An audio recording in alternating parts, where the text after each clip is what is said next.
The following may not be suitable for all audiences. Viewer discretion is advised.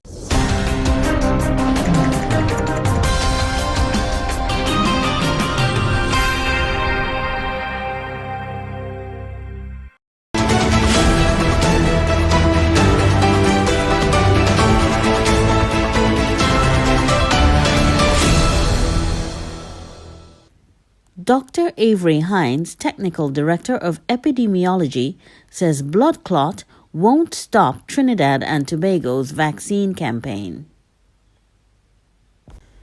There has been no change in plans to vaccinate the people of TT in the face of reports of blood clots in people who received the AstraZeneca vaccine in Europe, said Technical Director of Epidemiology, Dr. Avery Hinds. This as several European and Asian countries, including Denmark, Norway, Iceland, Bulgaria, Luxembourg, Estonia, Lithuania, and Latvia suspended their AstraZeneca vaccination campaigns because of reports of rare blood coagulation disorders in some who received the vaccine.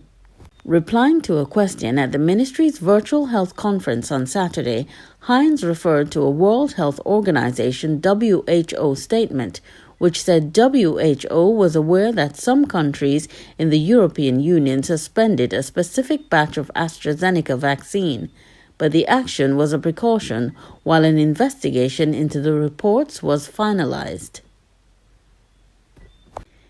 WHO's Global Advisory Committee on Vaccine Safety, which reviews all COVID-19 vaccine safety concerns, was investigating, and as soon as it gained a full understanding of any recommendation changes, the organization would communicate it to the public immediately.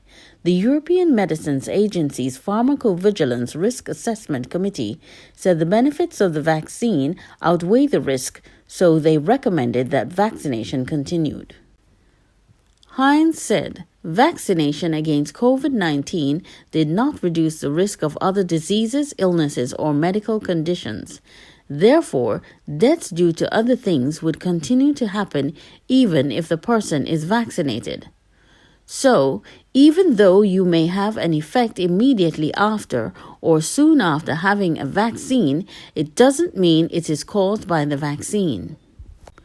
So, at this point, while we await the further position from WHO, none of the recommendations related to who should be vaccinated will have changed.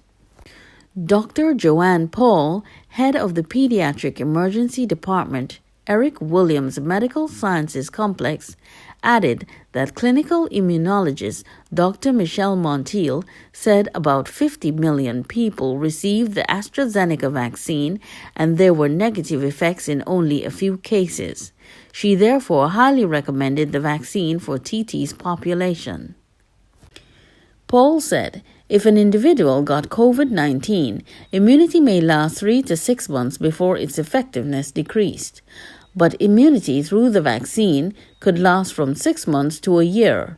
So even if a person was fit and healthy and would possibly have only mild symptoms, she advised them to take the vaccine. It's not just about the individual, it's about herd immunity. The more of us taking the vaccine, the more herd immunity we can give. Meanwhile, the Caribbean Public Health Agency, CARPHA, is encouraging countries to proceed with the mass vaccination of their population as it would fight the disease and contribute to the eventual end of the pandemic. CARPHA's release on Friday said, this was done as a precautionary measure while a full investigation is conducted into the reports. At present, it cannot be determined whether there is a link between the vaccine and the disorders. Adverse reactions that happen following immunization with any vaccine need to be fully investigated to rule out various factors. For example, concomitant illnesses, progression of a disease, and batch assessment before a final decision is made by the health authorities. The Carver release also explained WHO's advisory committee was carefully assessing the reports on the AstraZeneca vaccine. It also stressed that the vaccine being used in the Caribbean is not the same version or batch as the one in Europe. It added that variants were part of the normal cycle of viruses and that more variants appear more frequently as more subjects become infected. Cutting the transmission chains through preventive measures, use of masks, washing hands, social distancing, avoiding crowds, etc., and the application of vaccines should be the primary objective at this stage of the pandemic. What's your verdict? Do you think Dr. Hinds and Dr. Paul are callous in their response and TT should put AstraZeneca on hold, as other countries have done? Or do you agree that there's no risk in TT's batch of AstraZeneca?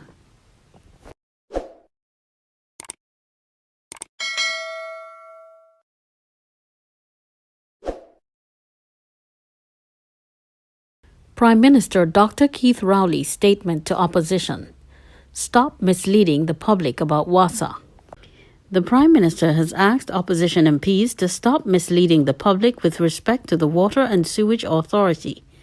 He said no loans have been taken with international agencies to deal with the company's restructuring. Responding to a question from Coroni Central MP Arnold Ram in the Parliament on Friday, Dr. Rowley said the MP was hell-bent on misleading the public. He said Finance Minister Colm Imbert had already stated publicly that there is no loan arrangement in place with these agencies. The document the member is speaking of was laid in Parliament, and I assure you, if you look in that document, which the government laid, you will see no reference to any loan being referred to.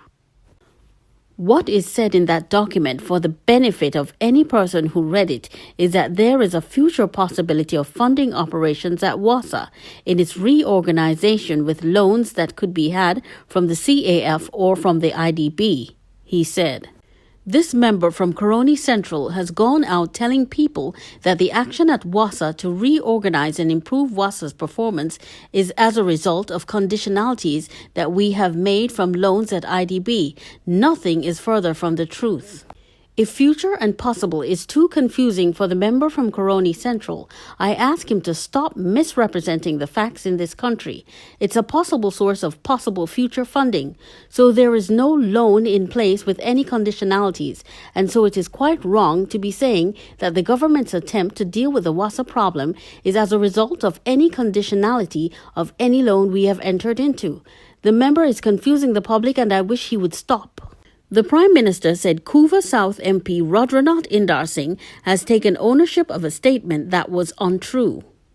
He said some international agency, and he named the World Bank. Now he's talking about the IDB and the CAF as giving the TT government instructions about workers and reorganization. The government has said publicly that the member's statement is not true. It's mischief, and we're in no such arrangement, and we are following no conditionality made to us by any international agency. And as fast as we repeat it, they come out, and I can say no more. Orupuchi East MP Dr. Rudal Munilal said while the Prime Minister was entitled to his opinion, he ought not to be accusing members of the opposition of making mischief, which is improper under the Standing Order 48, Section 6.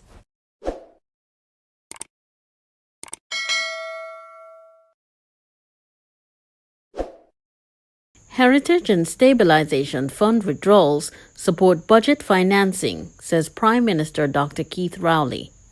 The Prime Minister said funds drawn from the Heritage and Stabilization Fund, HSF, go into the Consolidated Fund and are used to finance all the fiscal and economic programs of Trinidad and Tobago as authorized by the Parliament via approval in the annual budget. He was responding to a question from Coroni Central MP Arnold Ram during the Prime Minister's question segment on Friday. Ram asked how the drawdown of the US $900 million in 2020 and the US $300 million in 2021 had been spent. Dr. Rowley said, "There is no specific earmarking of funds for the specific purpose. It is budget support, which goes into consolidated fund, so it funds every aspect of the government's operations during the year." Orupuchi East MP Rudal Munilal asked if the Prime Minister was aware that the report on the first withdrawal of US $400 million in 2020 stated specifically that the funds were used to support the Ministry of Works and Transport, the Housing Development Corporation, and the Urban Development Corporation of TT, to which Rowley responded that he didn't see the point of that. The government's annual budget for service of the country contains a development program, and some of that money will go to the development program. I just told you it funds the annual budget, and the development program, has housing, bridges, roads. That is what it's doing. The fund is not withdrawn specifically to be applied to a particular project. It goes into the consolidated fund and therefore supports the entire uplift of the state. Naparima MP Rodney Charles asked for Rowley's assurance that the HSF will be used for investment and not recurrent expenditure, to which the Prime Minister responded that everything government does is an investment. Whether it's a social program, health, education, everything we do to service the country is an investment, either in our health, education, national security, construction, or investment in business. That is for the health of this country.